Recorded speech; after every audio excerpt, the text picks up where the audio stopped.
কারণ ফোনটা দেখে একেবারেই আসল বলেই মনে হচ্ছিল। পরের দিনই আদ্রিতা ওই কোম্পানির শোরুমে গেল। এই ফোনটা একটু দেখুন না প্লিজ। ওয়াও, আচ্ছা ম্যাম, আপনি কি মিস্টার রয় চৌধুরীর বন্ধু? কে মিস্টার রয় চৌধুরী? ও, আপনি কি ওই রয় চৌধুরী গ্রুপ অফ ইন্ডাস্ট্রিজের মালিকের কথা বলছেন? হ্যাঁ। না না, আমি ওনাকে চিনি না। আমি কেন, আমার মনে হয় কেউই ওনাকে চেনে না। বড় বড় মানুষেরাই ওনা দেখা পান না। আমিও কোনোদিন ওনাকে দেখিনি, কিন্তু সাডেনলি আপনি এই প্রশ্নটা করলেন কেন? অ্যাকচুয়ালি ম্যাম, আপনার হাতের এই ফোনটা আসলে এটা ফোনের স্পেশাল এডিশন। এই কাটিং, এই ডিজাইন, এই লোগো, এটা জাল করা ইজ নেক্সট টু ইম্পসিবল।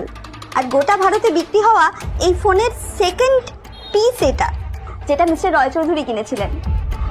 সেজন্য জিজ্ঞেস করছি ম্যাম, আপনি এই ফোনটা কোথা থেকে পেলেন? তবে কি নীলই মিস্টার রয় চৌধুরী, নাকি নীল এই ফোনটা চুরি করেছে?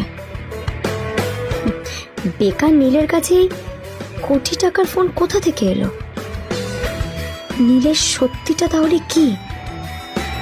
আর ও যদি সত্যি বড়লোক হয়ে থাকে, তবে ও নিজের শ্বশুর বাড়িতে খরচামাই হয়েই বা থাকে কেন? আদ্রিতা এসব কথাই মনে মনে ভাবছিল।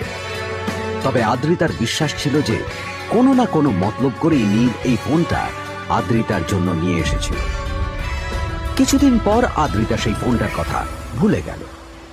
নীল সকাল সকাল ঘুরতে বেরিয়েছে বাইরে।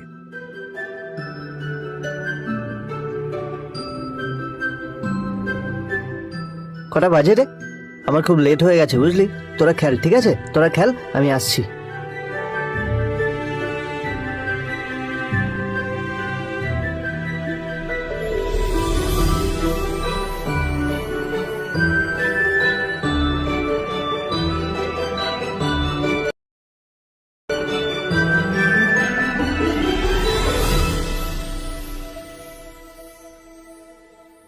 নীল, জল পড়ছে না কেন দেখো না। নীল, নীল, নীল কোথায় গেল? নীল,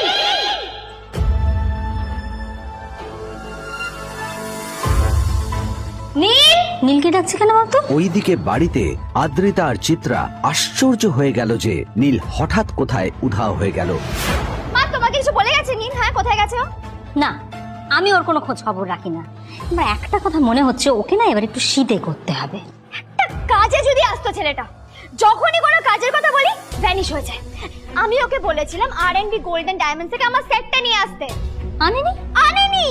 আজকেও ভালো করে অফিসে নিয়ে যাব, ভ্যানিশ হয়ে গেল। কোথায় গেল কে জানে। আমার ভাগ্যেই জুটেছে এরকম একটা ছেলে। এই যে তুমি কেন বিয়েটা দিয়েছিলে আমাকে? এটা আবার কি বলছিস? আমার কি দোষ? দেখ, ওই অসভ্য ছেলেটার সাথে বিয়ে দিতে চাইনি। যা করেছে তোর বাবা করেছে, এটা আমার কোনো দোষ। তখনই হঠাৎ